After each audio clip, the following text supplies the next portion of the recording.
could sort of boil it down to. That's what I did. Infatti, il-pool kienet ħafna ikbar and I was always drilling down. And if for example, the mark Marat failed, Marat move on to the next. But what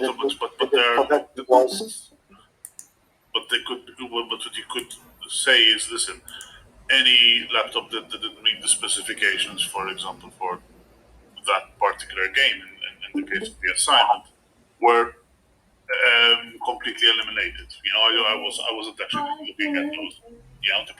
That could have been a good approach as well, because at the end of the day, there is such a thing as too much information. That is why I'm asking, because I don't want to do the same mistake again next time around. Let's learn how to be more efficient on it. Exactly. If I may put it this way, being able to say, listen, I've boiled it down to these 5 comparable choices, and from these 5 comparable choices, I've chosen this one. But that's obviously a lot more doable than saying, listen, I have 28 laptops to scan, 28 laptops and then do a comparison out of each and every one of them. Then that could be very hard in order to keep track of what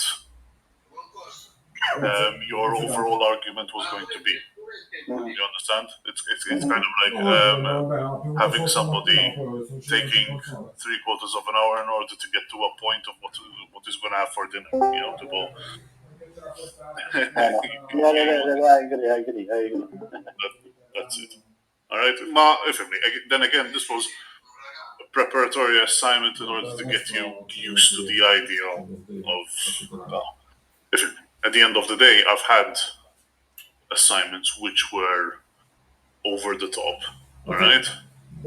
Being over the top is not necessarily equal to out of point either. So just saying, I've had students who were over the top in terms of the amount of content, but then they were completely out of point. So it was a double whammy. As I said, I haven't started looking at them, so I can't really tell you.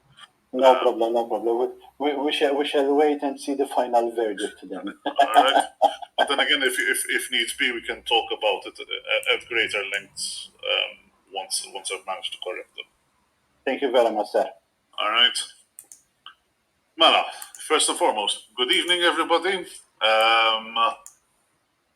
Right, let me just double check to see if the internet is still down, which it is. All right, so I can't really take the attendance as of yet. So I will try again towards the end of the lesson, just so that those of you who weren't actually here when I said this, I would like you to please stay on the voice channel for a little bit longer, so that when we come to the end of the lesson, I would at least be able to take a screenshot of who is in the voice channel, so that I can mark them as present for this lecture. All right. So last lesson we were discussing the way different ways of how we can actually convert. All right, from decimal to binary and vice versa using different methods. All right. Today we're going to start off by looking at how we can convert from decimal to octal. All right. Now, if you remember when we were converting from decimal to binary, all right, what we did was we made use of the division method. All right, and since we were converting to binary, we used to divide by 2. Over here, since we're going to be, let's say, converting the value of 165 to octal, instead of dividing by 2, we divide by 8. Essentially, the methodology is exactly the same. All right. So if you take 165, and divide by 8, all right, you get a remainder. You get 20, remainder 5. 20, all right, divided by 8 gives us 2, remainder 4, and 2 divided by 8 gives us 0, remainder 2. In a very similar reason that the first bit the last remainder value was our most significant bit when we were converting to binary. This 2 over here is also our most significant digit, all right, with regards to the octal division.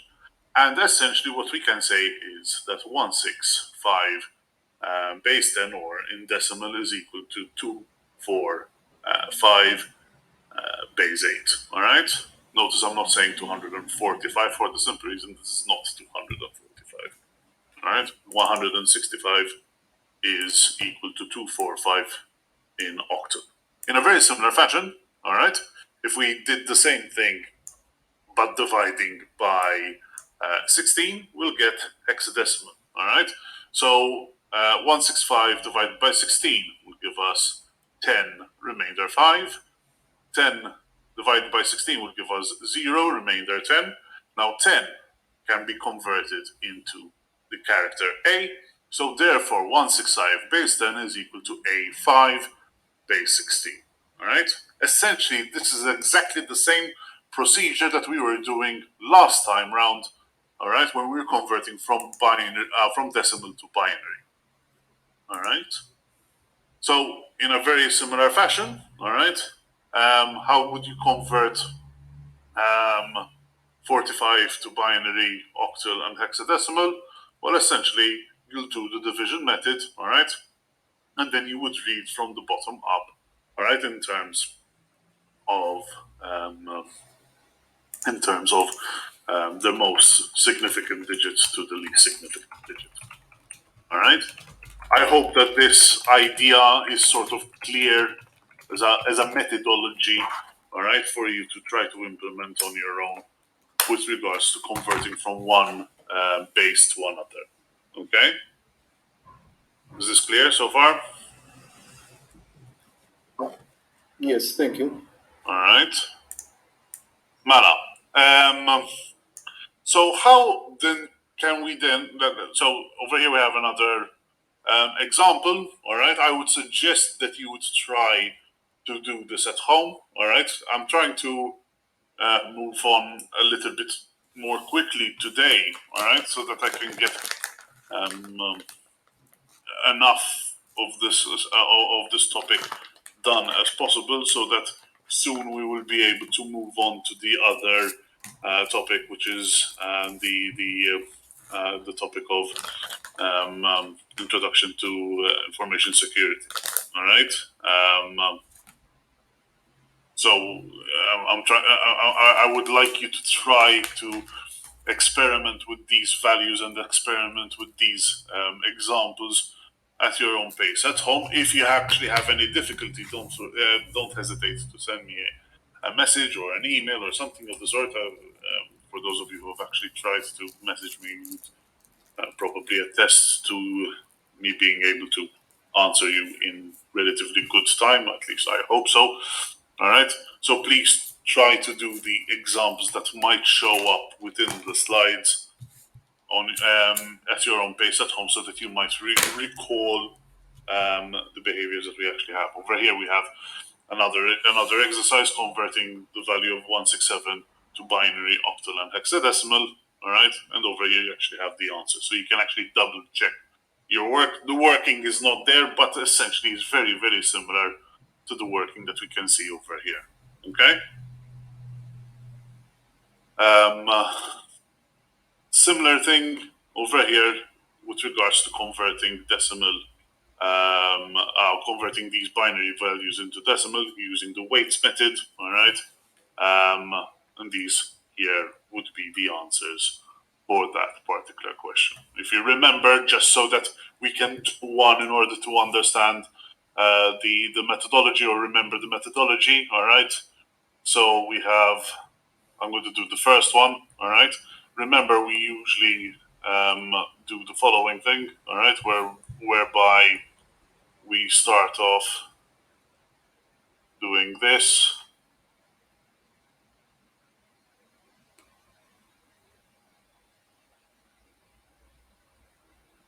All right. So essentially, we have 1, 2, 4, 8, 16, and 32. All right, and basically you can see that we have the following numbers that we need to take into consideration. All right, so 32, 8, and 4, and 1. All right, so 32 plus 8 plus 4 plus 1. So 38 is 40, 44. That would be equal to 45 base 10. All right, so essentially this number base 2 is equal to 45 base 10. And as you can see, that is the answer that we actually get over here. All right. So let's move on to something a bit more new, essentially. All right. Converting from binary to octal and hexadecimal. All right.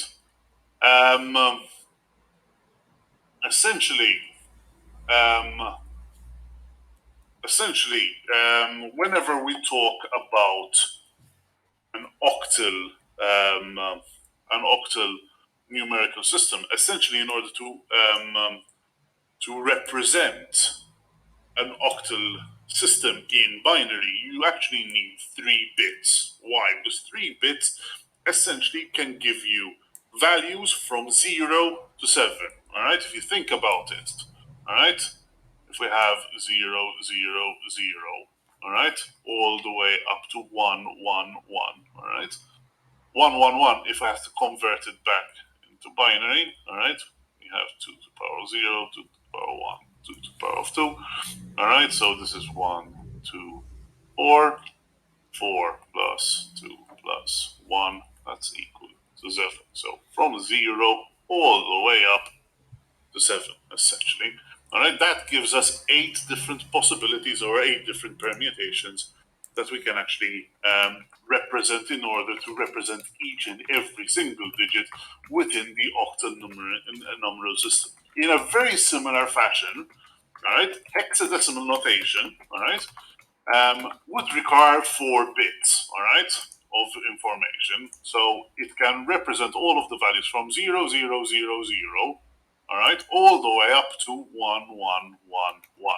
Again, taking the same notation, all right, 2 to the power of 0, 2 to the power of 1, power of 2, 2 to the power of 3, all right, we're talking 1, 2, 4, 8. Okay, 8 plus 4 plus 2 plus 1, that is going to give us the value of 15. So from 0 to 15, that gives us 16 different possibilities. Obviously, this is for octal, all right, and this is for hexadecimal. Okay? So far, so good. Is everybody understanding this point that I'm actually putting forward over here Yes. that Thank we you. need? All right. Yes. Okay. So if I actually wanted to convert this number over here into octal or hexadecimal, all right, what I can do is the following. So let's start off by writing down the number that I need to convert. All right. So over here, we're going to be talking about binary to octal. Okay. So we have 1, 1, 0, 0, 1, 1, 0, 1. All right. So this is base 2, obviously. All right. What we would need to do, all right, is we would need to take this number that we have over here and group it in groups of 3 bits, starting from the least significant bit. So if you had to group them, this would be one group. This would be another group. All right. Over here, I only have 2 bits over here. So what can I do in order to maintain the value of these 2 bits? Well, I can add sort of like a phantom 0, if you will, and that would be my 3rd group. Would that make sense to you guys in terms of how I grouped these bits? Yes. Okay. So what we can now do, all right, is we can now convert each and every single group, all right, individually. Okay, so essentially we would assume that we're converting this portion of the number only on its own, this portion of the number only on its own, and this portion of the number only on its own. Essentially, we would use the following weights, all right? So the 1, 2, 4 system, okay? Again, same here. 1, 2, 4, 1, 2, 4, okay? So we're treating them as though they were three separate numbers, if you will. Okay? This first part, all right, so if I had to convert 101 from binary into decimal, essentially, all right, that would give me a value of 5. Would you agree with me Yes. on that? Similarly, this here, One. right? If I had to treat this as a single number on its own, this would give me a value of 1. And this one over here, this would give me a value of 3. Therefore, basically what we can say is, all right, that 1 1 0 0 1 1 0 1 base 2, all right, that is equivalent to 3 1 5 base 8. Did you understand this methodology? Yes. Yep. Any questions so far?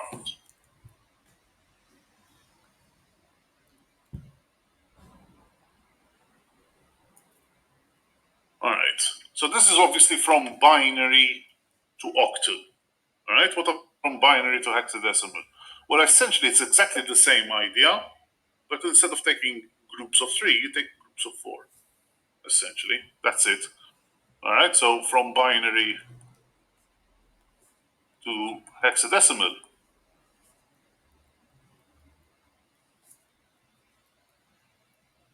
All right. Again, the number 1 1 0 0 1 1 0 1. All right. This time round, we'll group in groups of 4, like so. So that would be one group. This will be another group. Again, 1 2 4 8 1 2 4 8. Essentially, this will give us the value of 13, all right? And this will give us the value of 12. Now, 12, all right, A and B. gives us the value of C in hexadecimal notation, and 13 gives us the value of D. So therefore, 1 1 0 0 1 1 0 1 base 2, that is actually equal to C D base 16. Okay. Clear so far? Yes. Yes. All right. Any questions? Yes. Okay. Cool. All right. So essentially, this is, again, the explanation that I just did over here. All right. On the slides as well. All right. So again, I would suggest that you take a look at how you can actually convert these numbers from octal to hexadecimal, from binary to octal and hexadecimal. All right. In these examples over here, we can actually see the answers over here as well.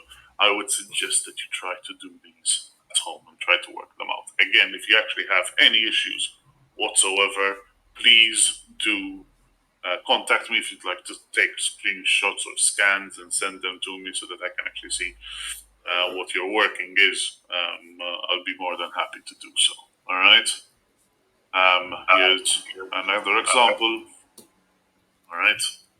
and here's yet another one. Be careful whenever you're actually given a question of this nature. Convert this number into hexadecimal, octal, this number from binary to octal, hexadecimal, that you're actually working with the correct base. So over here, all right, you have to compare the previous questions, all right? Notice that you are always given the base, right, when you are starting off. If you're not given a base, like we have over here, then you have to assume that this, all right, is a decimal number. It's not binary, okay? So this is not base 2. It's decimal, so you need to convert this in a different way. Yes, you might expect questions like this in an exam. In this case, this is a trick question. But you need to take good care of the bases. All right, the bases are actually very important. Okay. If you're not told what the base is, then assume that it's decimal. Okay, so base 10. Okay. Again, Okay. please try to do these exercises at home. All right, in your own time. Okay. So let's move on to how we can actually convert the other way. So let's assume that we're given this number, all right? So A, B, C, base 16. How are we going to convert it into decimal, binary, and octal, all right? Well, ideally, what you should do is you would first convert it into decimal. So how would you do that? So we know that A is 10, B, all right, is 11, and C is 12. Right? If I actually have to convert each single digit on its own, let's convert this into binary. Right? We know that we need a 1, all right? 0, 1, 0. Why? Because if we use the weights method, right? So 1, 2, 4, 8, right? 8 plus 2 will actually give us 10. So this is the value for 10. This one here, all right? No, just one open. We use again a very similar system will give us the value of 1, 0, 1, 1. And this value right here of 12 will give us the value of 1, 1, 0, 0. Again, always double check with the weights method, all right?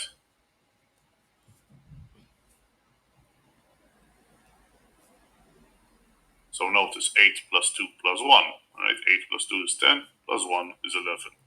8 plus 4 is actually 12, all right? So this right here, all right, we can actually say that A, B, C base 16 is actually equal to 1, 0, 1, 0, 1, 0, 1, 1, 1, 1, 0, 0, base 2. So this is the conversion from hexadecimal into binary. Now what we can do is we can now make use of this number or this binary number in order to convert into octal. So let's choose a different color so that we can actually see the different values. So we'll group these into 3, all right, like so. This value over here gives us 4. Remember, again, we're using the weights system. So 1, 2, 4, 1, 2, 4, 1, 2, 4, 1, 2, 4. This gives us a value of 7. This gives us a value of 2. And this gives us a value of 5. Therefore, basically, we can also say that A, B, C base 16 is actually equal to 5, 2, 7, 4, base 8. All right. So far, so good. Yes, okay. Quick question. Yes. On the previous slide, I think it got mixed up. So, if you get a set of numbers, the default is decimal, right? So if you're given a set of numbers like so without a base, then you need to assume that it is decimal. Yes. Okay, I think it's because I saw a bunch of ones and zeros, and I kind of got mixed up. I Yeah, can't exactly. see the decimal in my head. But usually notice when we talk about binary numbers, we usually always denote it with a subscript, being that we're talking binary here. Right? Notice that whenever I'm using a different notation, I'm always using the subscript. Okay? Yes, so in real terms, you'd have to divide those ones and zeros by 2, for example, to turn it into binary. Sorry. In this case, Yeah. yes, you need to divide it by 2 in order to get the binary value then. So you need to use the, all right, you need to use the division by 2 method. Okay? Any other questions? I'm sorry, in the first conversion that we did here from hexa to decimal. So this one here. Just the first one. This is actually hexadecimal into binary. Yeah, but so when we went from the okay, so we didn't go to through decimal. So the first transition. No, what I did was I decoded each individual digit. So A is a digit in hexadecimal. Okay. Correct. That we know it as 10 in binary. Yes. The same. B is 11 in binary, and C is not binary, decimal. Sorry. So A is 10 in decimal, B is 11 in decimal, and C is 12 in decimal. But then again, I know that I need to convert this 12, this 11, and this 10 individually as into binary. All right. So essentially, I converted this 12 into binary like so, this 11 into binary like so, and this 10 into binary like so. Combine them all together, and essentially you get this number over here. Okay. So the actual number in decimal is not 100, 1,000, 112 in decimal. So if we no, it's not in that. No. This is not the value in decimal. In Okay. fact, we still need to do the conversion into decimal. So essentially, this right here. Let me do it in black. This is conversion from hex to binary. Okay, this one over here is from binary to octal. Fuel. Hey, Colin. Okay. Does that make sense? I'm using basically the output from one in order to feed the output into the other. Which cassette did you use? I mean, which cassette reader did you use? All right, Alexander. Just give me 1 second. Yeah, that makes perfect sense. Thank you so much. Okay, sorry. So now what we need to do is we now need to try to be able to convert. But which cassette reader did you use? A, B, C base 16. Okay. All right. So it doesn't come out. So it means that decimal. the cassette might be stuck inside on the left. All right. Now how are we going to do this? So we know the cassette reader. There's a button. So if you go on the left side, the values of each and every one of these characters happens to be. But we also need to take into consideration their weighting. All right. So essentially, what we would need to do is we need to say, all right. Yeah. turn it back on and Um, wait, and after we it turns back have on, it should beep, and A, the person should be back in. which is equal to 10. Okay. B, again, which is equal to 11, and C, which is equal to 12. However, we are multiplying them. We need to multiply these values, all right? So 12 in this case for C, multiplied by 16 to the power of 0. If there's any problem, just give me Right? Why? Because So it you happens managed to to be turn on in the the computer? first slot, or the least Okay, great. significant digit, if you will, for our hexadecimal Okay. notation. All right? Okay, thank you. We're going to add that, right? So that's one calculation, right? We're going to need to add that with 11 times 16 to the power of 1. Okay?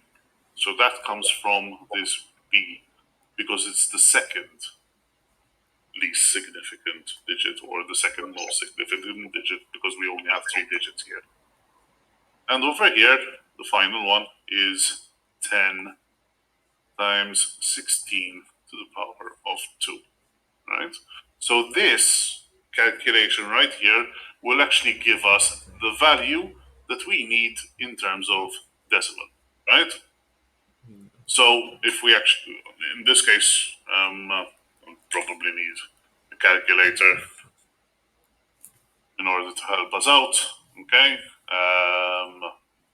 So 16 to the power of 0, all right? Anything to the power of 0 is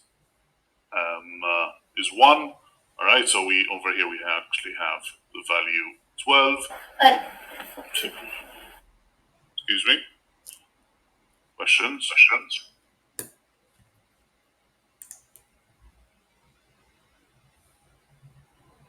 Okay, I thought I heard something.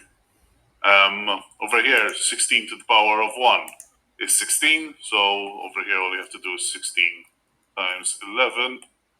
That gives us 176. All right. And over here, we have 16 squared.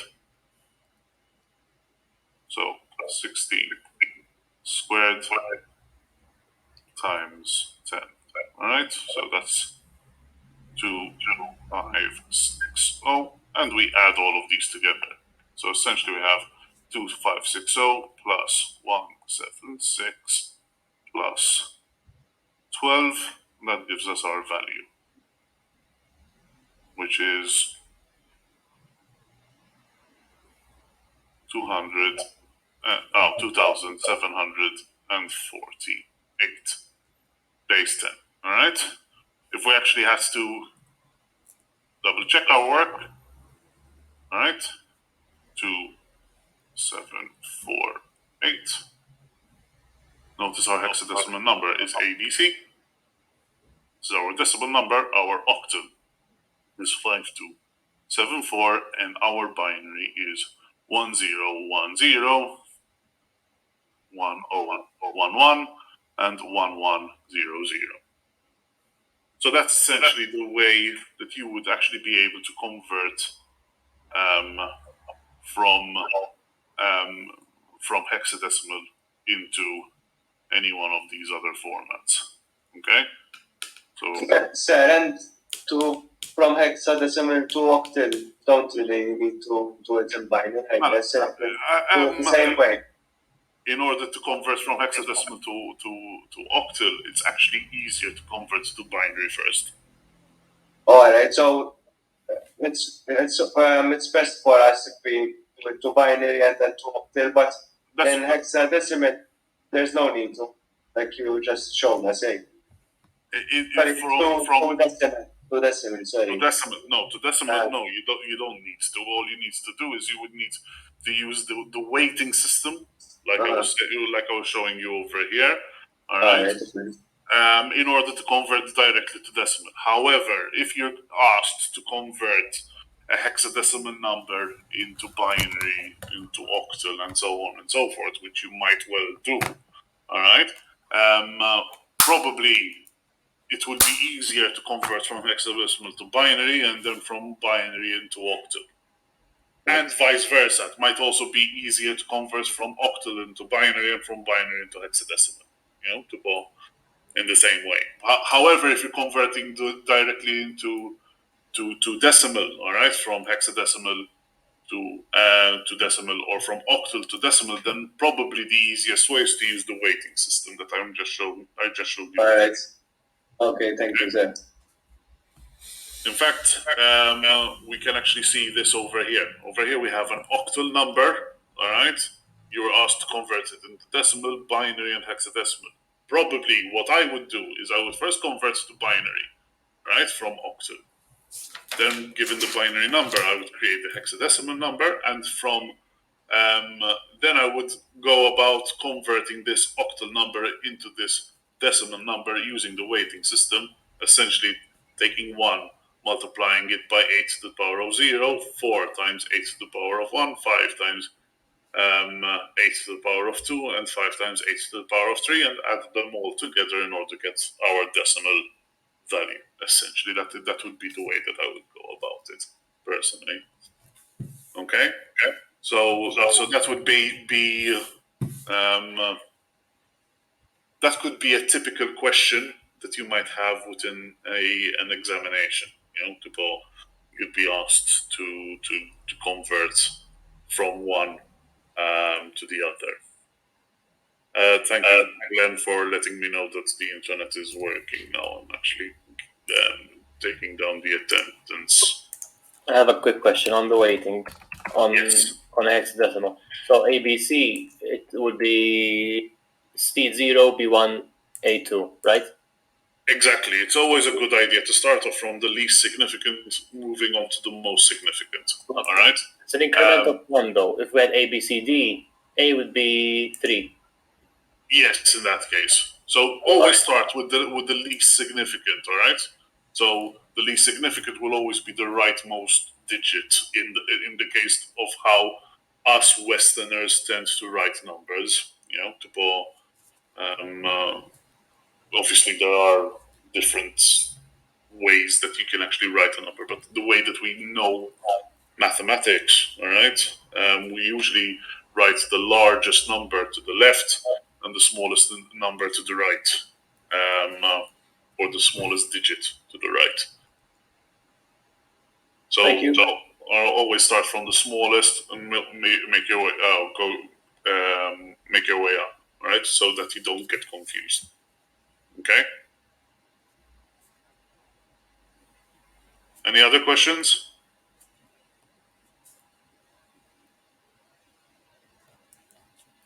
No. All right.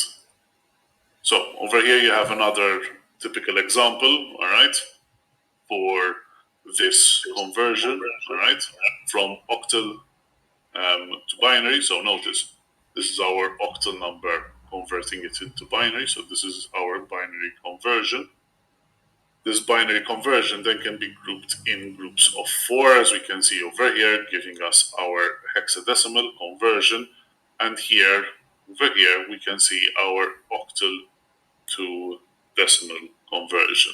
Notice the weighting goes up from the least significant digit to the most significant digit by increments of 1. Okay?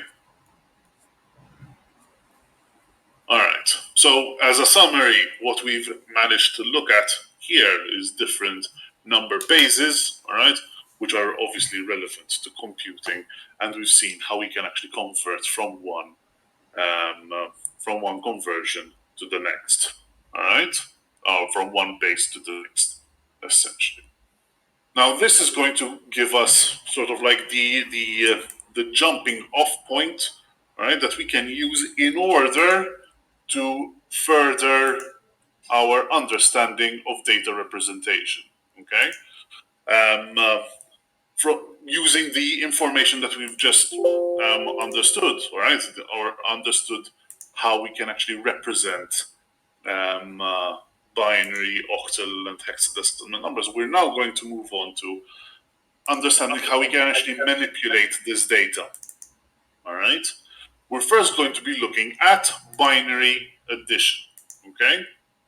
So, whenever we're going to add two binary numbers with each other, all right, we follow a very, very similar approach to how one would actually add numbers in a decimal format. So if, I don't know, Alex, could you give me a 3-digit decimal number, please?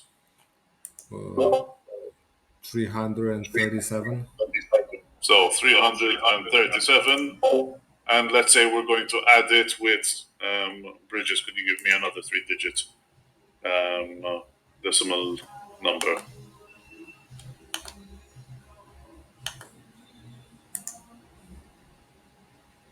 So we have 364. So if you think about it, whenever we talk about addition, what do? We actually take each unit, right, and we add them separately. So over here we're adding 7 with 4. We're not adding 7 with 6 or 7 with 3. We're adding, in this case, the units. All right. So 7 with 4 will give us 11. So we know that 11 can actually be represented in our units. All right. 11 is sort of made up of 110 and 1 unit. So will you leave the 1 unit down here and carry the 10? All right. Now we have an addition of 1 plus 3 plus 6, which will give us 10. Again, 10 can actually be represented in a single digit. So we'll take 0 and carry the 1. Okay. 3 plus 3 is 6, and over here is 7. So essentially, this would give us the answer of 701. In a very similar fashion, whenever we have a binary addition, we're going to be adding, all right, the columns individually. Okay. Now, in a binary system, all right, the only two values that you can actually have within a binary system are 0 and 1. So what is the addition going to be like? So whenever you're going to add a 0 with a 0, the output is going to be 0. If you're going to add a 0 with a 1 or a 1 with a 0, doesn't matter the order, all right, the output is going to be a 1. When you have a 1 added with a 1, the output is going to be 0, but you're going to carry a 1, all right? And if you're going to add 1 with 1 with 1, have 1, carry the 1. Okay? So essentially, if I had to work this out slowly, okay? So let's write these numbers. Now, it's very, very, very important that when you're doing binary addition that you actually line up the digits properly, all right? Because otherwise you can get easily confused. Trust me, I know. All right? So we're going to write 0, 1, 1, 0, 1, 0, 1, right? Plus 0, 0, 1, 1, 0, 1, 1. In this case, we get the following answer. 1 plus 1 is 0, carry the 1. Right? 1 plus 0 is 1. So essentially, this is like we have a 1 here. 1 plus 1 is 0, carry the 1. Same thing over here. 0, carry the 1. Same thing that we had over here. 0, carry the 1. 1 plus 1 plus 1 is 1, carry the 1. All right, 1 plus 1 plus 0 is 0, carry the 1. And 1 plus 0 plus 0 is 1. So that's how we get the answer that we have over here. Is this clear, guys? Yes. Yes. Yes. Yes. Okay, Yes, thank you. cool. So this is how binary addition is done, okay? Underneath, okay, for those of you who are a bit curious as to how the computer actually computes this binary addition, what is actually used is the idea of logic gates, all right? In fact, we use a combination of the XOR gate and the AND gate in order to carry out what are going to be the sums, all right, and what is actually going to be your carry bit. So essentially 0 plus 0 is 0, 0 plus 1 is 1, 1 plus 0 is 1, 1 plus 1 is 0. All right? But 0 plus 0, you have a carry of 0. 0 plus 1, you have a carry of 0. 1 plus 0, you have a carry of 0. But 1 plus 1, you have a carry of 1. So together, these two logic gates are actually used in order to carry out your addition computation. For those of you who might have studied philosophy in the past, you might have done logic gates or truth tables in the past.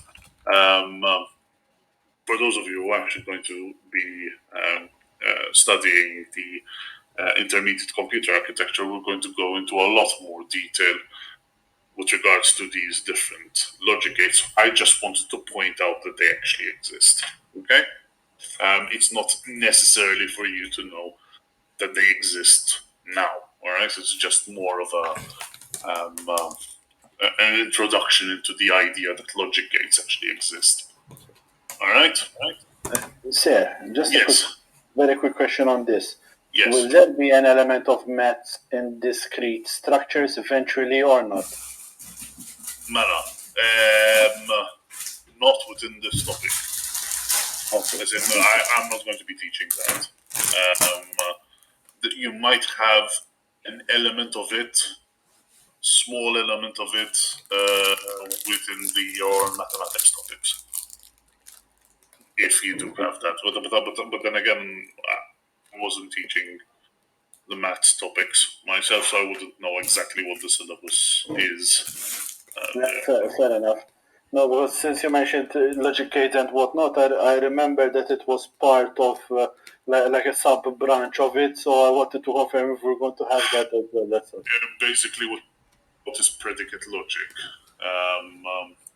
As in, it's a kind for those of you who might be a bit interested as to what we're on about, is basically using logic in order to be able to calculate logical truths, essentially. But we're not going to be doing that in this course. Honestly, I don't know exactly what is going to be covered in other units. You could well do that, I haven't taken a look at those syllabi for quite some time. Understandably. No worries. All right. Thank you for the answer. It puts my mind at rest. It's just to let you know. However, it is basic foundation and understanding of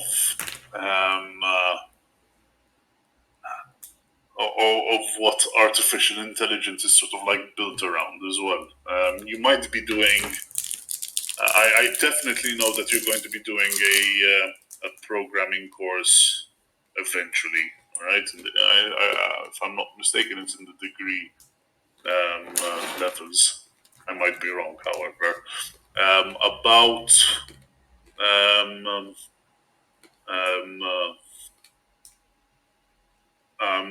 what's it called? Using Prolog, which is basically declarative programming. That's the term. It's a different type of programming, which might be something which uses this underneath in order to write programming language, to write programs, essentially. Essentially, it comes up with relationships based on certain truths that you give it in the first place, so it can actually deduce certain ideas given the environment that is set up. It's quite interesting. It's a different way of looking at programming, obviously.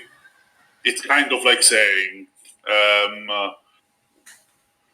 the way that it would work would be so A is the father of B, B is the father of C, and C is the father of D.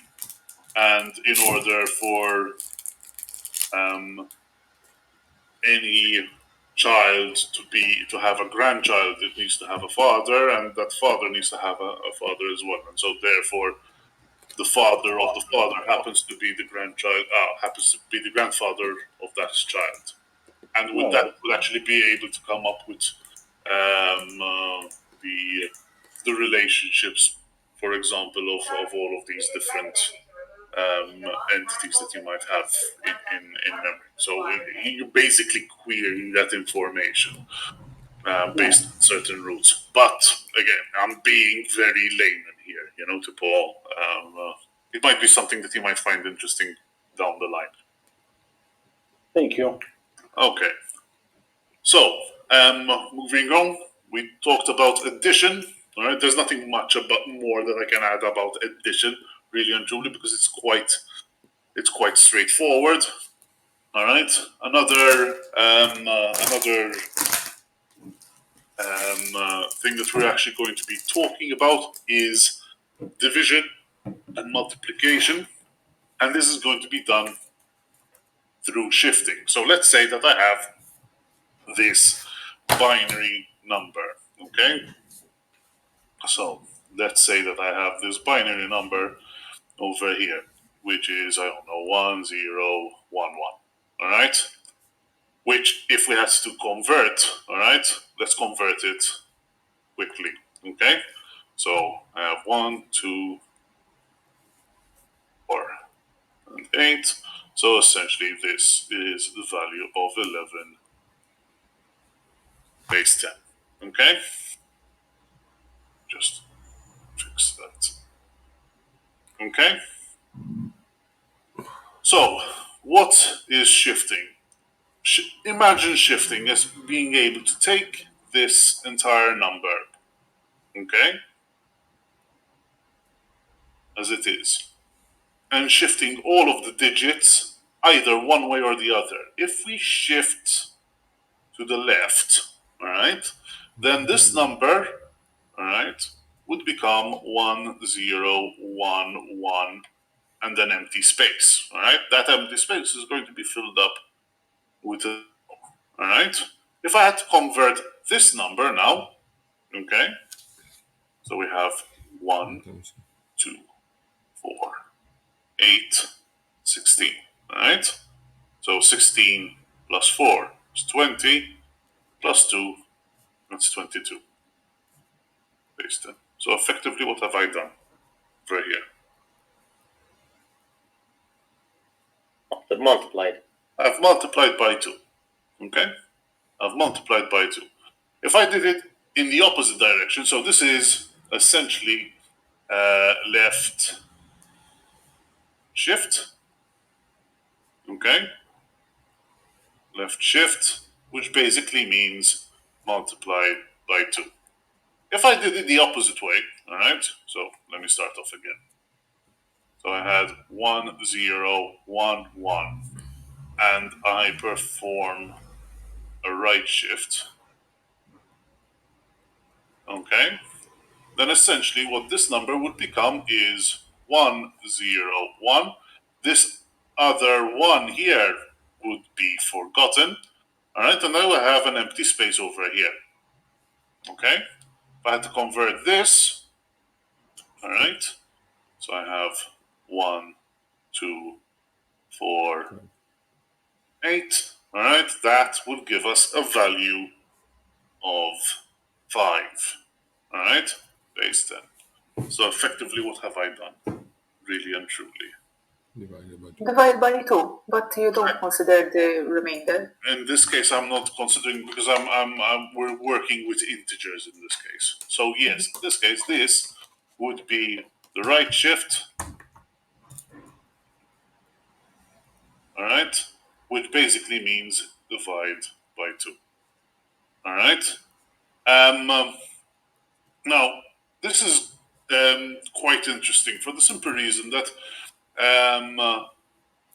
in order to multiply any number with any other number, all right, what we can do is really and truly use a combination, if you will, of additions followed by multiplications, or multiplications followed by additions, or a combination of the two, essentially.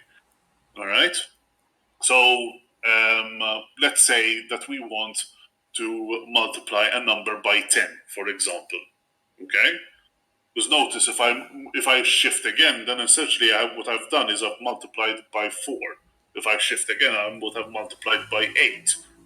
So we have to be a bit careful as to how we can actually the number of shifts is basically going to determine what I'm going to actually multiply with, essentially. So let's say that we have a number, whatever this number happens to be. Okay. So I don't know, Charles, could you give me a 4-bit binary number so that we have a bit of an example? 1101. So 1101. All right. So in this case, we're talking 1101 base 2. Over here, we're talking the value 13. All right, base 10. Yes. Okay.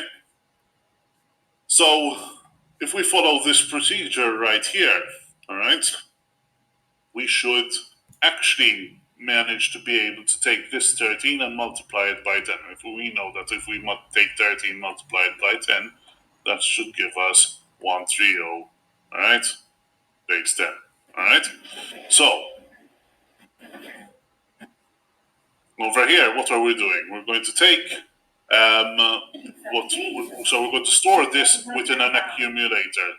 So let's say that we're storing this, right, into my accumulator, okay? And we're going to take this and we're going to shift it by once, so therefore we're multiplying it by 2. So we have 1, 1, 0, 1, 0. All right. We'll take it again and shift it again. Okay. So we're going to shift it again. So 1, 1, 0, 1, 0, 0, base 2. Let's convert them so that we can actually see what they are underneath. So 1, 2, 4, 8, 16. All right.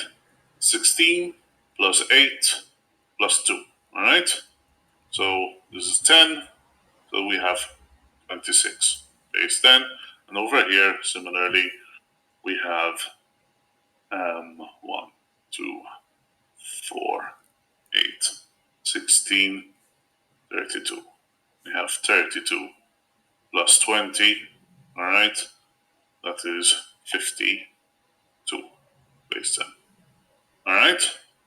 We're currently at this point over here. Okay. We have multiplied by 4. So multiplied by 2, multiplied by 4. All right. Effectively on this number. Okay. Now what we're going to do is we're going to take this number and add it with this. Okay. So another stage where we're going to add the original number. All right. 1, 1, 0, 1. With the number that we had over here. Obviously, over here, since we don't have any numbers, we can actually add zeros over here. So 0 plus 1 is 1, 0 plus 0 is 0, 1 plus 1 is 0. Carry the 1. 1 plus 1 is 0. Carry the 1. 1 plus 1 is 0. Carry the 1. 1 plus 1 is 0. Carry the 1. Okay? Now, if I take this number here, okay, and convert it into decimal, all right, effectively the answer that I would have, okay, is like as though I had actually multiplied it by 5. So remember, 1, 2, 4, 8, 16, 32, 64, 64, plus 1 is 65. All right. That's effectively like multiplying it by 5. You can actually see it over here. So 16, or sorry, 13 times 5 is 65. Now what we need to do in order to multiply it by 10, we shift it again by 1, all right, to the left. Okay, so shifting this by 1 to the left would finally give us our final value. So 1, 2, 3, 4, 5. 1, 2, 3, 4, 5 zeros. 1 followed by 0. Convert this again. 1, 2, 4, 8, 16, 32, 64, and 1, 2, 8. Alright, we have 1 to 8 plus 2, which is 1, 3. Oh, effectively give us our multiply by 10. See how a combination of addition and shifts can actually give us our multiplication? Yeah. Easy. Obviously, this is a clever way of doing it, all right, underneath.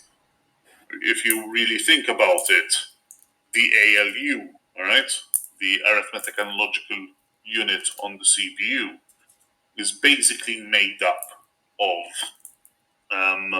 a number of circuits that do exactly this kind of operations on binary in order to perform the calculations. All right?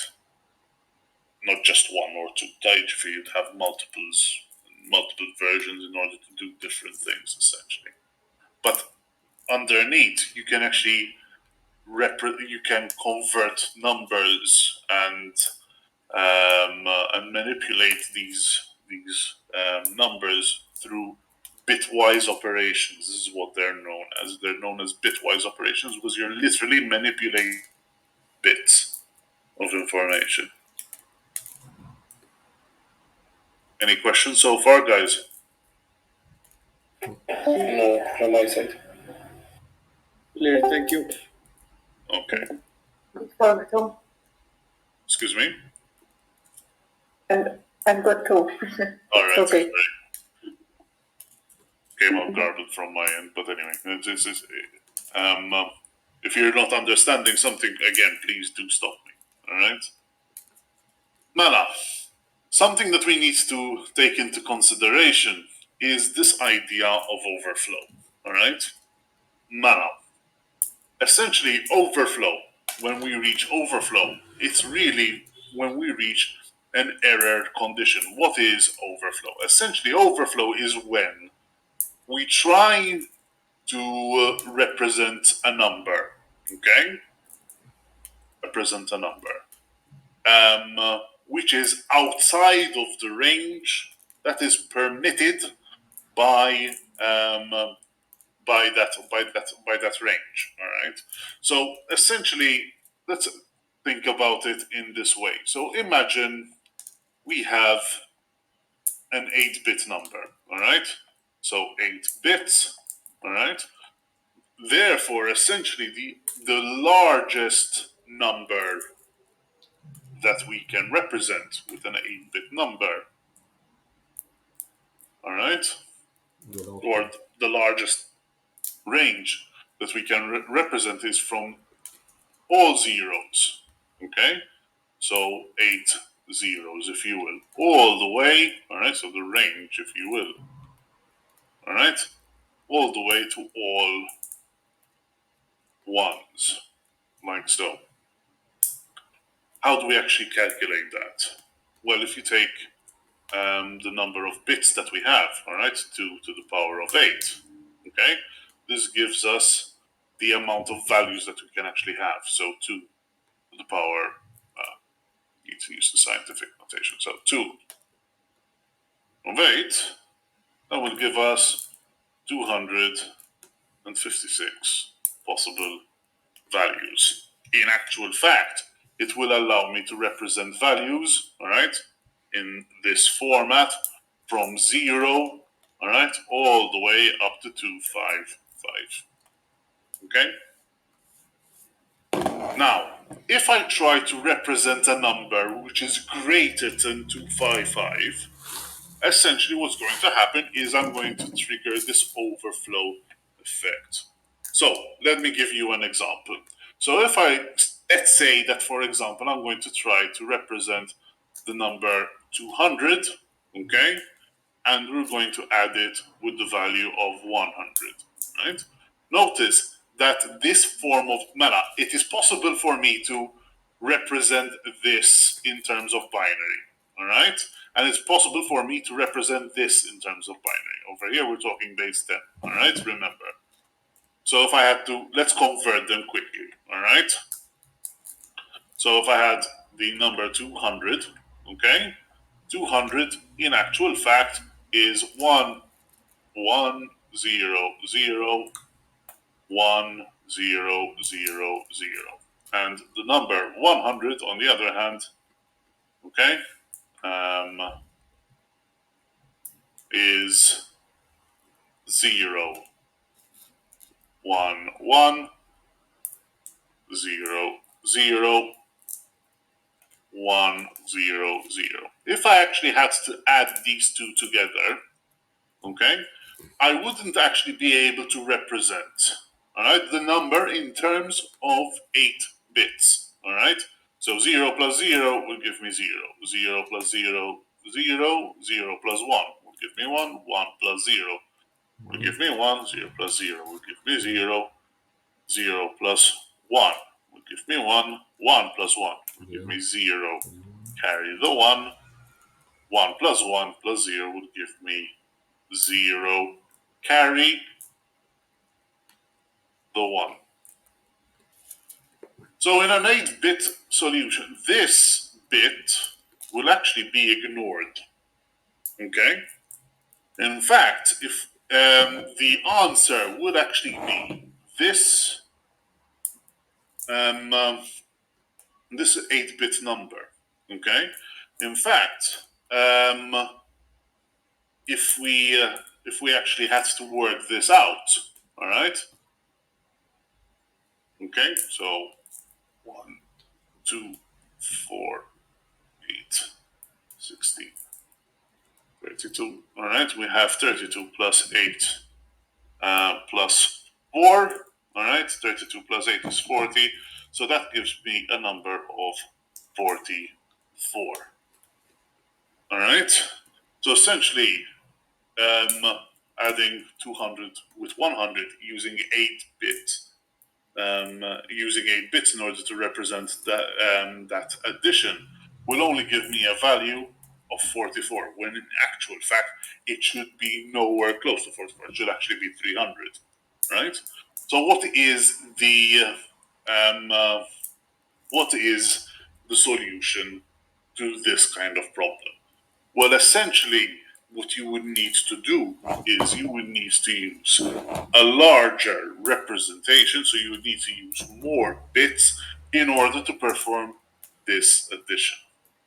So when is it actually possible in order for you to reach overflow? Usually, overflow happens whenever you're adding two numbers or subtracting two numbers which happen to have the same sign. All right, essentially, that's when you have a chance of an overflow.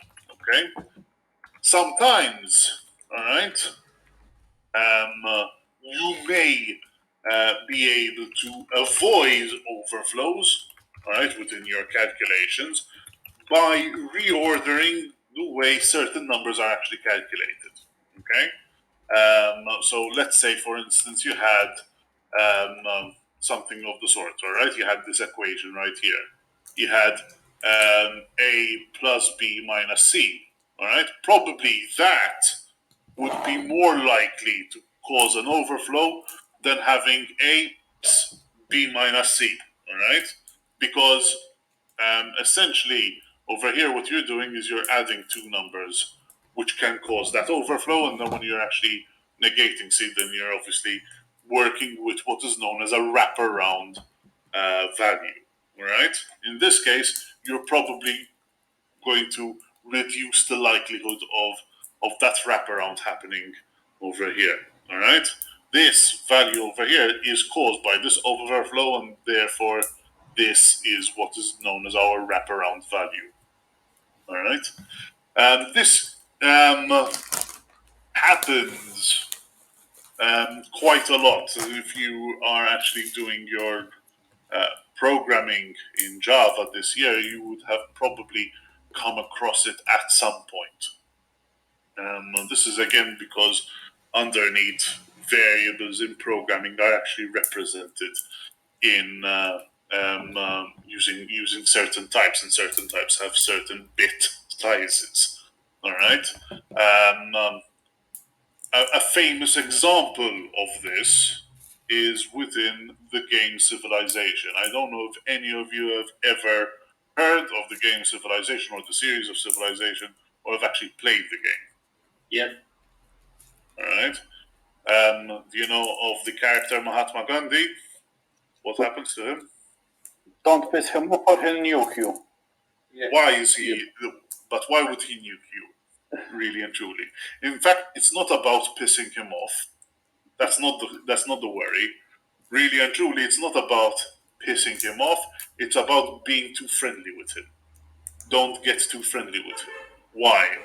Because the number that was actually used in order to represent how passive the character was versus how aggressive the character was an unsigned integer, i.e., an integer which was always positive.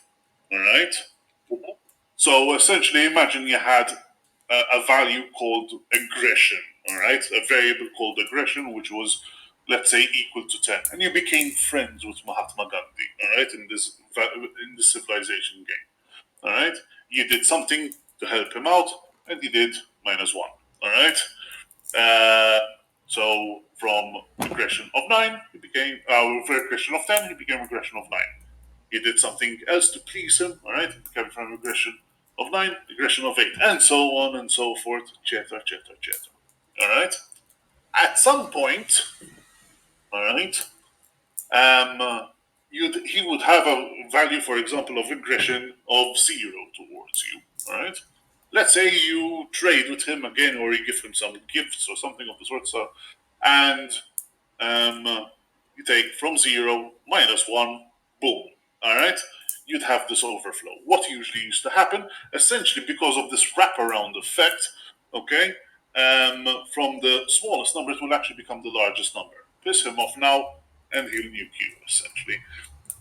It became such a famous bug within this series of games, and it was so liked, really and truly, as a mechanic, that they kept it from the very first civilization up to the very last one, which is, if I'm not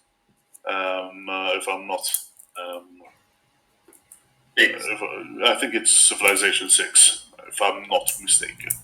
All right. Obviously, they're coming up with their own expansion packs for each and every version of that game, but still, it's still a feature of that particular game, and it actually had this bug because of this wraparound. Okay.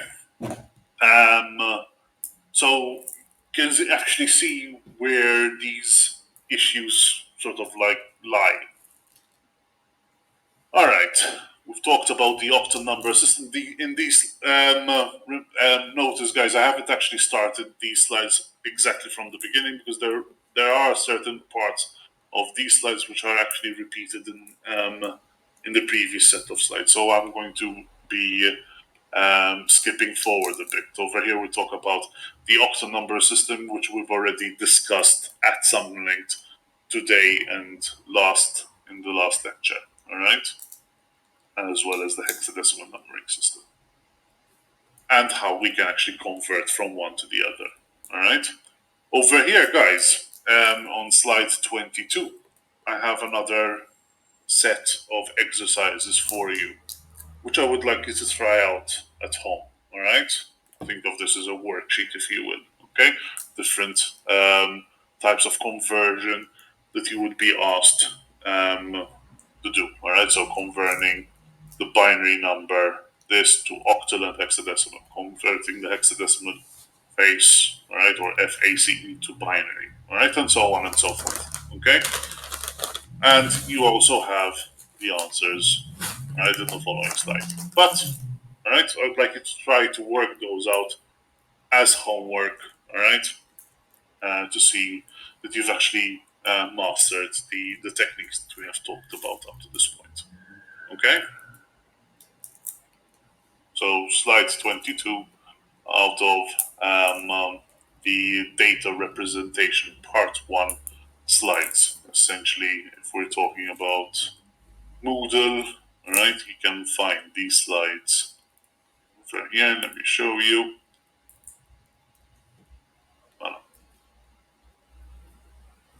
So we're currently in the last topic of this unit. We're talking this. Actually,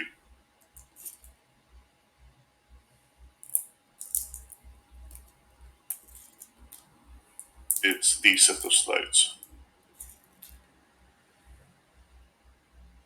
Yes. Yes, it's the set of slides. Okay.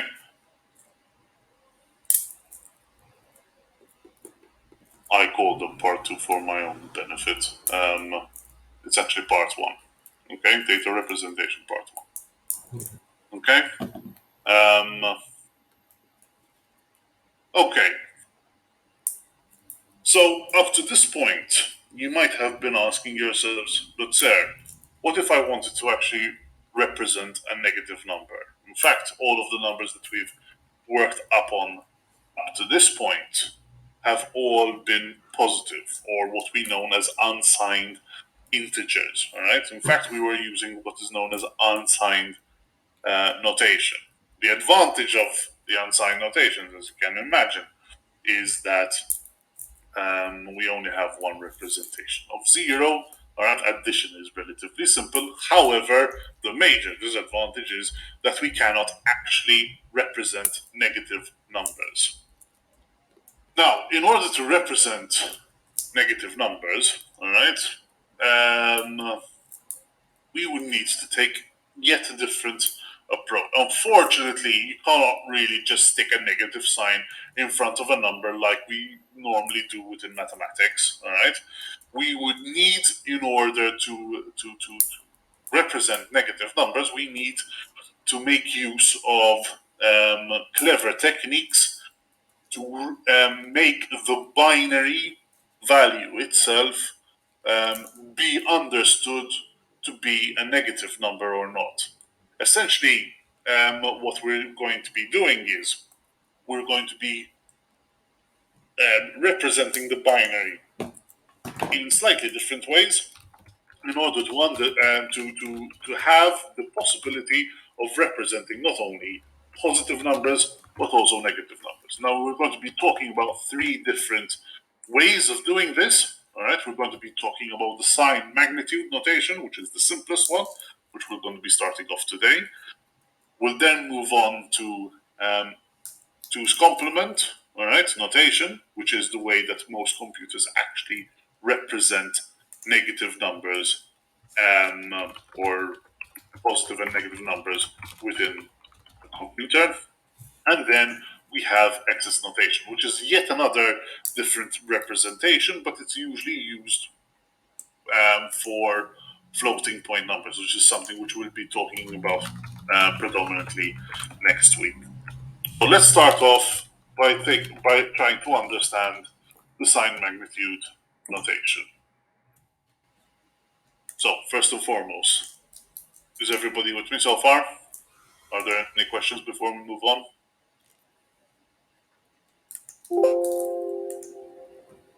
No thanks. All right. Right. So let me just enlarge that. Okay. So let's look at the sign magnitude notation. So the simplest way that we can actually use in order to represent negative numbers, all right, is to reserve, all right, a bit in order to tell us whether or not we have a positive or negative number. So what do? What we use is what is known as a sign bit, and this is usually associated with the most significant bit in our word, in our number. Okay, essentially, the sign bit or the most significant bit will, if it is 0, all right. So the sign bit, if it is 0, we would assume that the number is positive. If the number is 1, therefore it's negative. All right?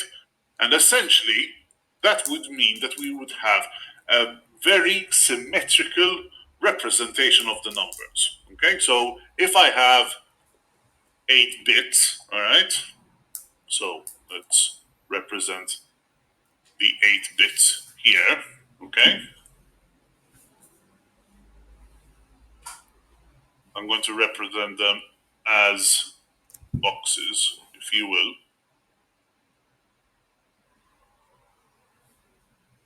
All right? Each box, if you will, here is a bit. This bit here, all right, which I'm going to shape, that is going to be our sign bit. All right? The rest, okay, these are going to be the bits that represent our number. Okay? So over here we have 7 bits. So essentially I have a representation of 2 to the power of 7 different numbers. Okay, 2 to the power of 7. We actually asked to calculate it. 2 to the power of 7 is actually 1 to 8 different numbers. So essentially with this representation, all right, I can represent values from -1 to 8. Right? If this is a 1. All the way up, or rather, -1 to 7. Okay? Actually, it's 1 to 7. 1 to 7. Oops. All the way up to +1 to 7. Why 1 to 7? Remember that these values can be 0, 0, 0, 0, 0, 0, 0. Okay? All right? Up to 1, 1, 1, 1, 1, 1, 1. Okay? So, what issues can you see with this system that we have over here, from your point of view? You're wasting a bit for the sign, basically. Sort of. Okay, so you're making use of 1 bit in order to represent its whether or not it's positive or negative. Fine, that might be a bit of a downfall. However, it does give me a bit more expressivity.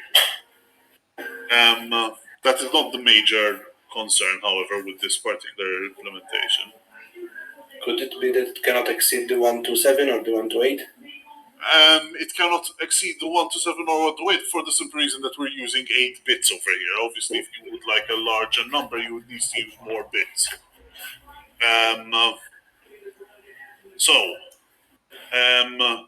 Bridget comes up with a very valid point. Addition of numbers is not actually that easy. All right, so that is one of the major disadvantages of this version. So let's give you a very, very simple example.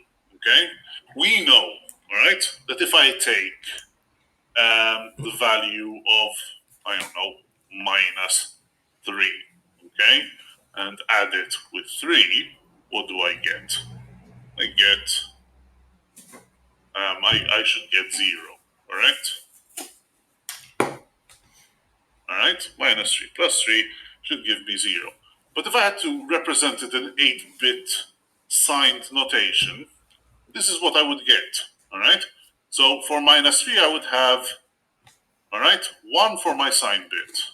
Okay, and I would have basically 1, 1 over here, or rather 1, 1 over here. The rest would be 0. So I'd have 1, 2, 3, 4, 5 zeros followed by 1, 2, 3, 4, 5 zeros, and followed by 2 1s over here. That represents -3, so this is equal to -3, right? In binary format with signed notation. Essentially, remember that this is my sign bit. Okay? In a very similar fashion, right? You can imagine that 0, 0, 0, 0, 0, 0, 1, 1. That is my binary equivalent of 3 base 10. If I actually had to add them together, 1 plus 1, all right, using the normal method that we're used to, 1 plus 1 would be 0, carry the 1, carry up the 1, 1 plus 1 plus 1 would be 1, carry the 1, 1 plus 0 would be 1, all right, 0, 0, 0, 0, 1. Remember that this is still the sign bit. All right, so if we had to convert this again, all right, we know that it is negative, all right, and over here we have the value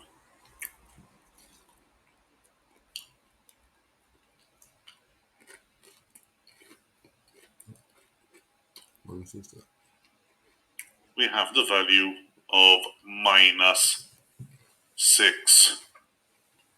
That's my answer, all right. So yes, very good, Bridget. This is not a very viable option.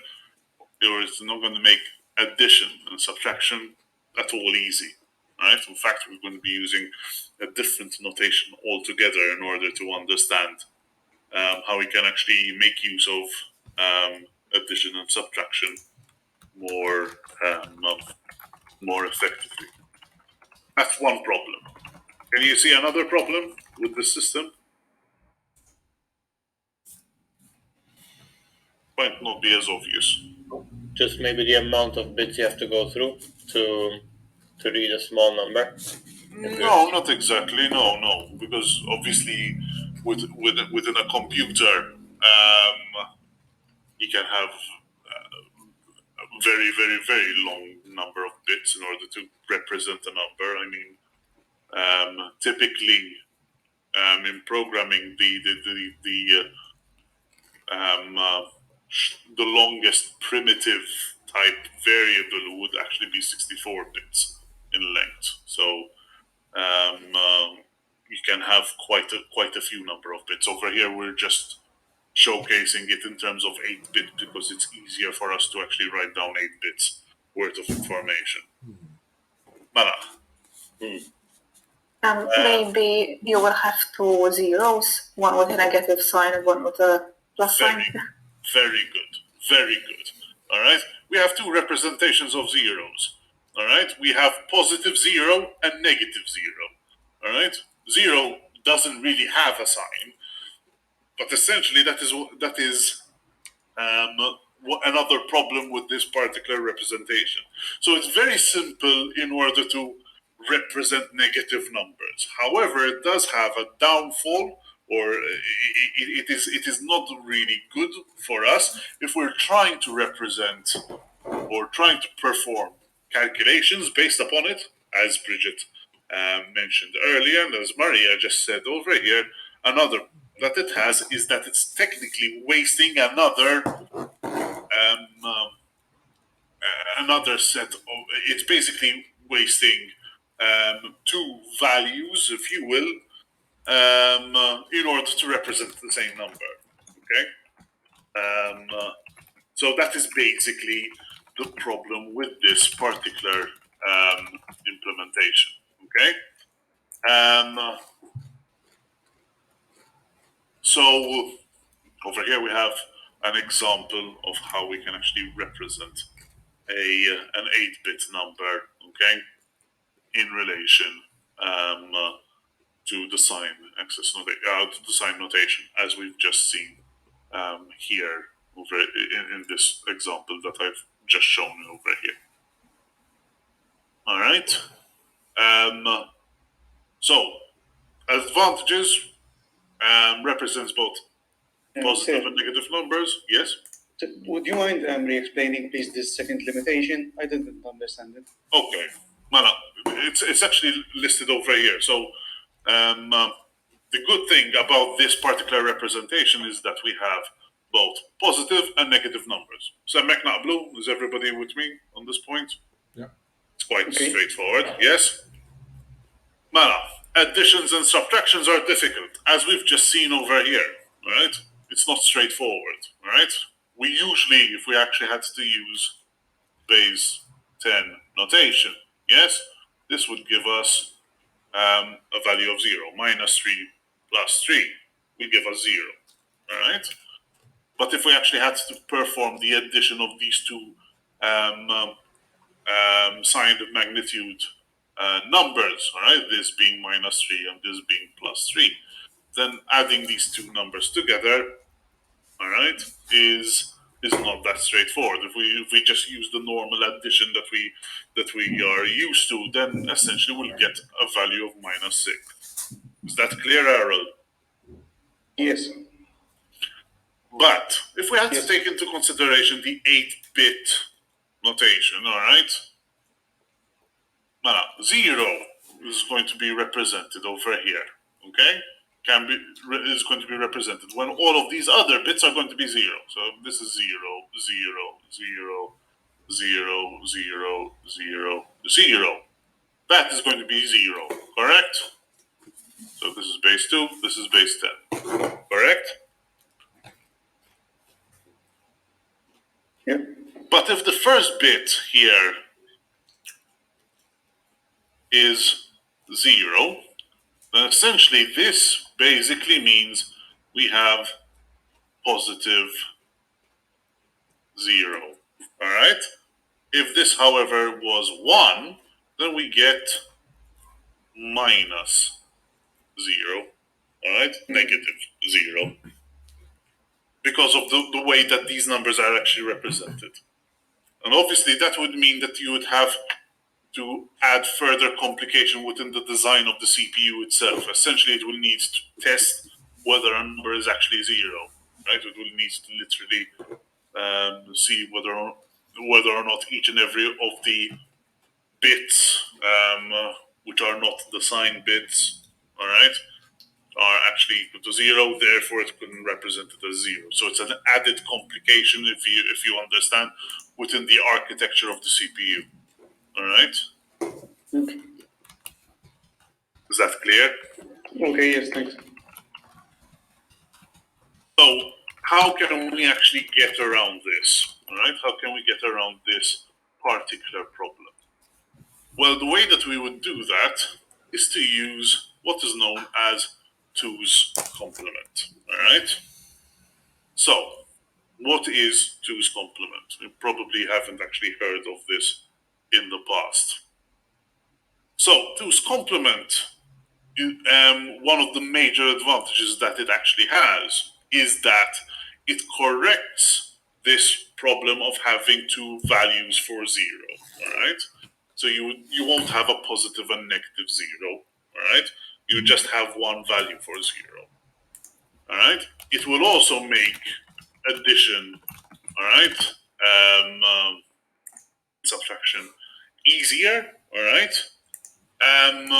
but it does come with a little bit of some drawbacks. The first drawback is that the range is not symmetrical, all right. In fact, you have exactly one more negative number than you have positive numbers, okay, and conversion from one value to the next, all right, from decimal, for example, to binary, is not as straightforward.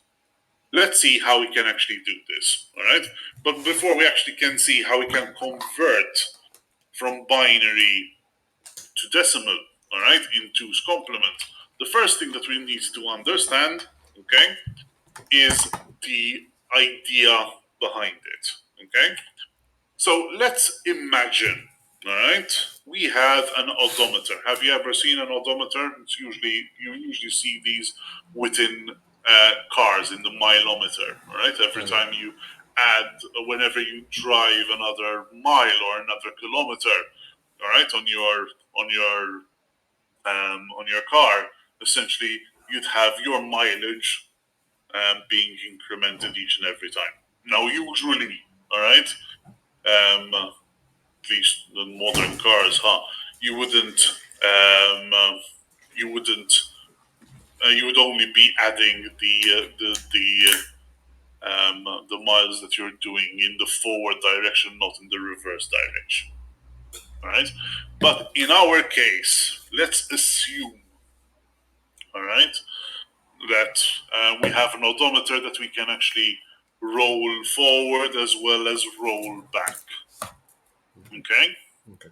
So let's imagine, all right, that we have this odometer, all right, which has 3 digits, all right? Okay. So essentially we can only, so each digit, all right, can represent a value between 0 and 9, all right? So the smallest value we can have is 0, 0, 0. The largest value would be 9, 9, 9. Let's say that we start off with our odometer at 0, all right? If we add 3, okay, then you would expect it to go to 0, 0, 3. So far, so good. Yeah. I'm good. Right? On the other hand, all right, let's say that our odometer was at 0, 0, 0, all right? If we could actually go backwards by the same degree that we can actually go forwards, if I actually took 0, 0, 0 and added and negated 3, then essentially the value that I would get would be 9, 9, 7. Okay, going backwards. All right. So essentially, we have this sort of like wrap around feature. Okay. But in this system, if you think about it, all right, if I take my my odometer at 999, all right, and I add 1 to it, what would happen? I would get actually 0, 0, 0. So essentially, what we can say is that the value 999 actually kind of corresponds to the value of -1, if you think about it. In a similar fashion, 998, and we add 2, that will also give us 0. So this here would correspond to a value of -2. And so on and so forth. Do you get this idea? Yeah. Yes, sir. Are there any questions? This is an important concept before we actually move forward.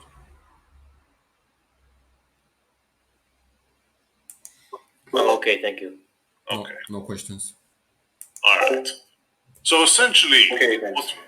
what we are doing is we are looking at the binary representation, because now obviously we're going to translate this into binary. All right. We're going to look at the binary representation in such a way that this is going to actually allow us to look at numbers in both a positive and a negative sense. All right.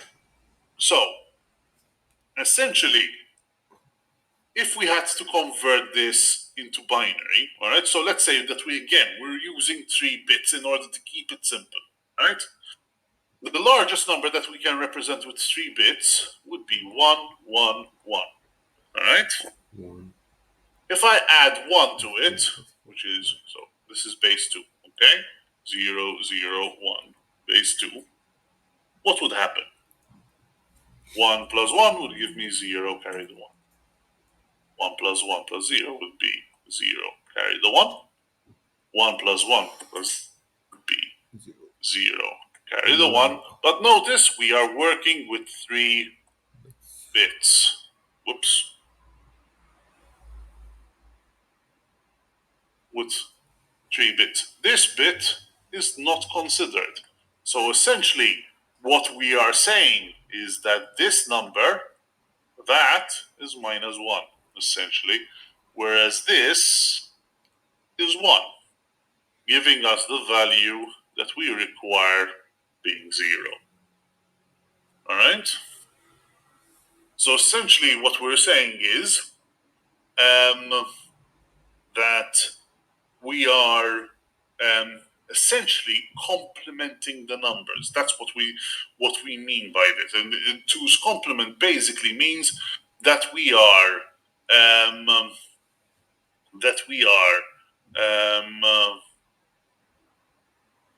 switching the values between from 1 to 0 and from 0 to 1, essentially. And you're going to see why this is in a moment, all right?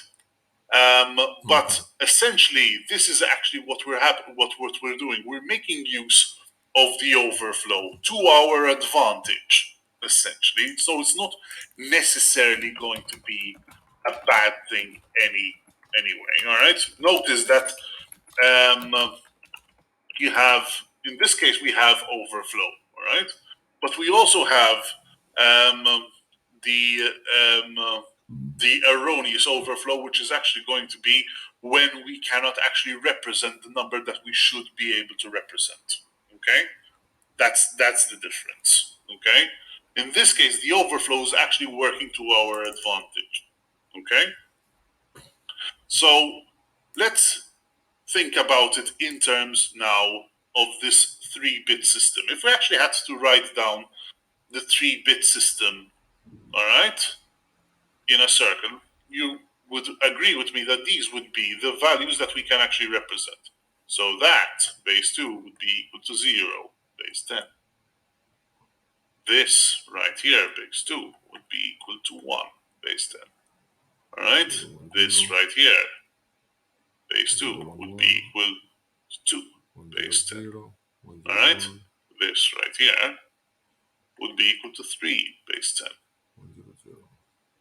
This would be equal 4, base 10. This would be equal to 5, base 10. And this will be equal to 6, base 10. And finally, 1, 1, 1, base 2 is equal to 7, base 10. All right? This is how we would normally convert these binary numbers. If we actually had to arrange them in a circular fashion, all right, this is basically what we would get, all right? Now, essentially, what we want to do is we want to keep this representation of 0, all right? We understand that this is 0, but we want to have that this number added with this number will give us 0, all right? So essentially, if this is going to be 1, then this would have to be minus 1. So if this is 1 in 2's complement, all right, then this would have to be minus 1, all right, in 2's complement. If this is 2, all right, then this would have to be minus 2. If this is 3, all right, then this has to be minus 3. And this, all right, over here will actually have to be minus 4. Why do we continue all the way over here? Well, if you look at it, all right, the negative numbers that we have over here, what is all in common between them? What is the one thing that is in common out of all of these negative numbers in terms of their binary representation? They all start with 1. They all start at 1. The most significant bit, all right, here is 1. Okay? 1, 1, 1, 1. Alright? So if you had to compare this with the other representation that we looked at previously, this representation doesn't really waste that bit, if you think about it. It's actually using it. It's also an indication whether or not the number happens to be positive or negative. In this case, 1 meaning it's negative, 0 meaning that it is positive. But it's also part and parcel, it's integral to the number system itself, all right? To the number representation itself. You understand this concept? It's not, it's not used in order to represent, okay? That the number is negative or positive. It can be used in order to be able to decipher it, but it's not necessarily used as it's not designed so that that number, all right, means that it's positive or negative only. Its value is also very, very, very useful in relation to calculating the value of it. Is that clear so far? Yeah.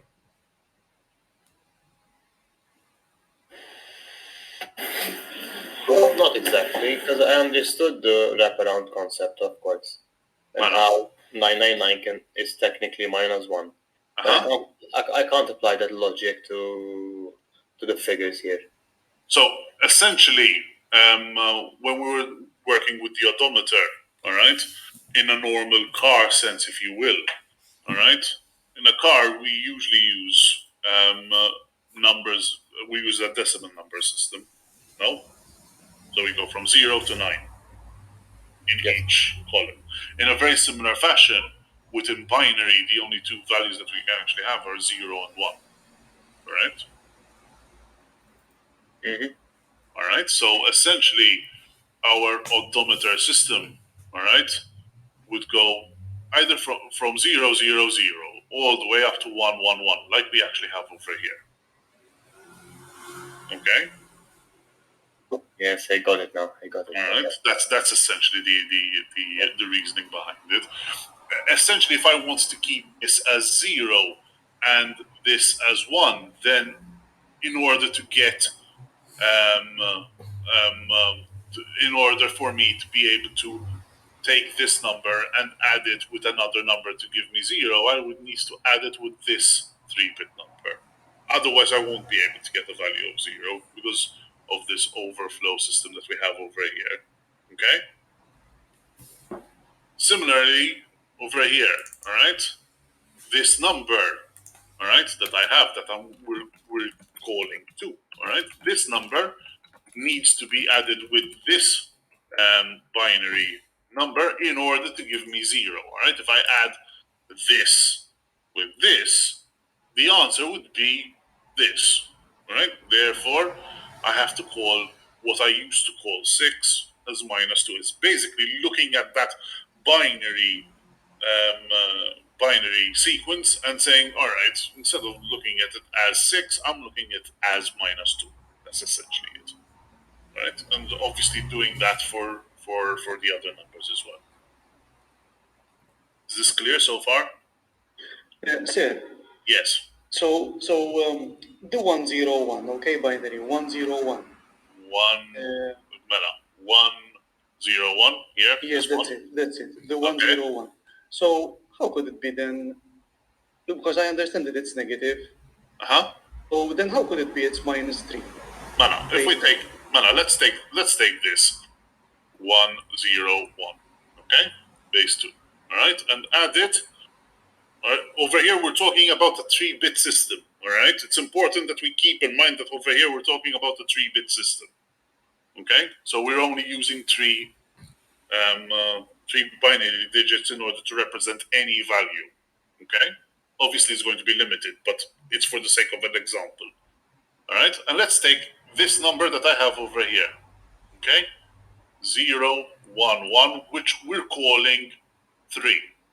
And we add them together, like the normal addition that we're used to, right? 1 plus 1 is 0, carry the 1. 1 plus 0 plus 1. So it's 1 plus 1 essentially is 0, carry the 1. All right, 1 plus 1 is 0. All right, carry the 1. This is disregarded from overflow. And what is this? That it's 0 base 10. Sorry.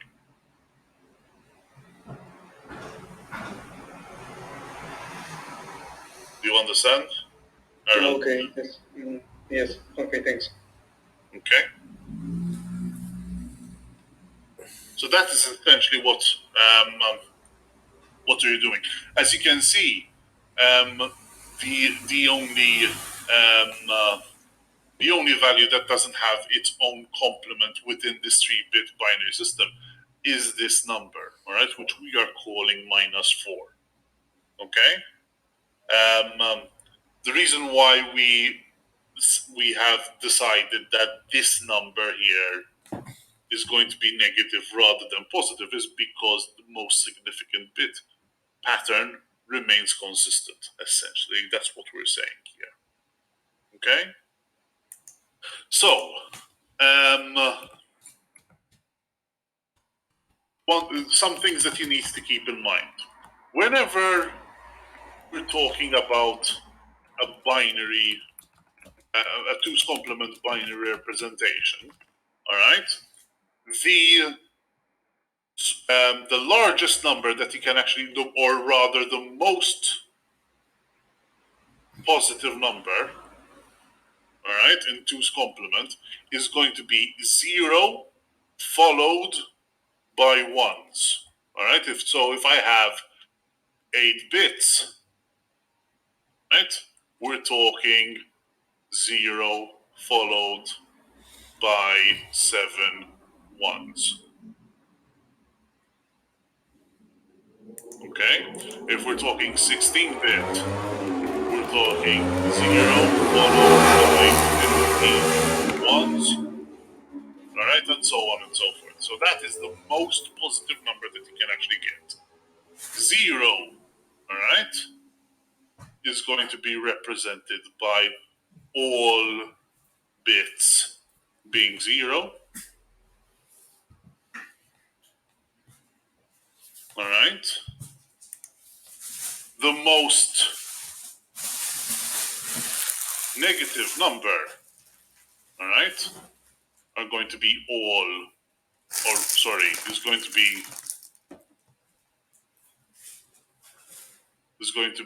1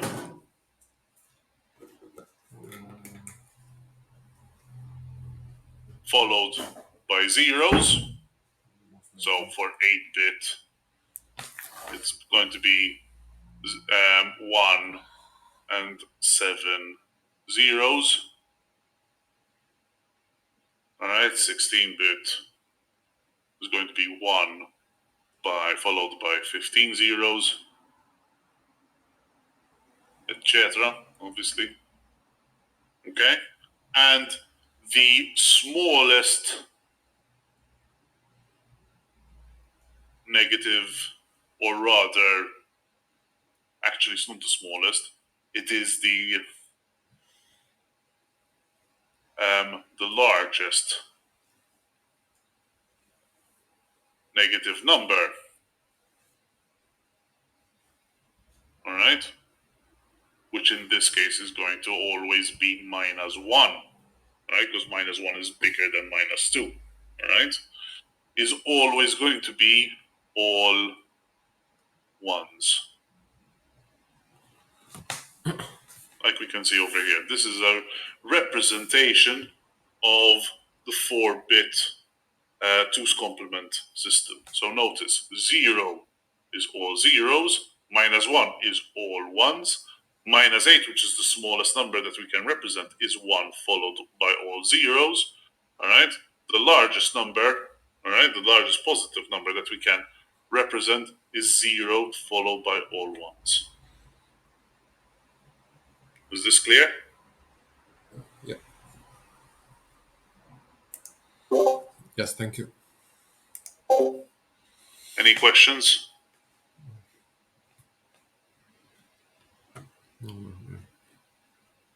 Sorry, the smallest negative number should be all ones, right? It's actually the largest negative number, because -1 is actually bigger than -2. If you have 1, 1, 1, 1, that's -1. Exactly. -1 is bigger than -2. That's why it's the largest negative number. Ah, okay, sorry, I see what you mean. All right, thanks. Okay. Any other questions, guys? Oh, not really. Nope. All right. Okay, so the question here is probably, how am I going to be able to convert from decimal, binary, and vice versa? All right. Well, that's basically what we're going to be talking about now. All right. So Next time. this is basically all that we've actually discussed up to this point. And so essentially the way that we go about it is through what is known as complementation. All right. So if we're talking about a clock system, all right, in order to move the hand from one position to the other, all right, if we're on an 8 and we want to go on to a 5, we can do it in two different ways. All right, we can either go one way or the other. All right, in such a way that if we had to go one way, all right, we would need X number of steps. If we had to go the other, we need another Y number of steps. But X plus Y is always going to be equal to the distance that we actually have between the two. All right, and so, or rather, in terms of the numbering system. So over here, if I want to go from 8 to 5, all right, I can either add 9 hours, all right, in this case, or I can subtract 3 hours. But 9 plus 3 is actually going to be equal to 12, which in this case is the numbering system that we have. This is the concept of complementation. How does it work within binary? Well, the easiest way that I can actually explain this to you, if I want to complement a number, all right, let's say I have a number, I don't know,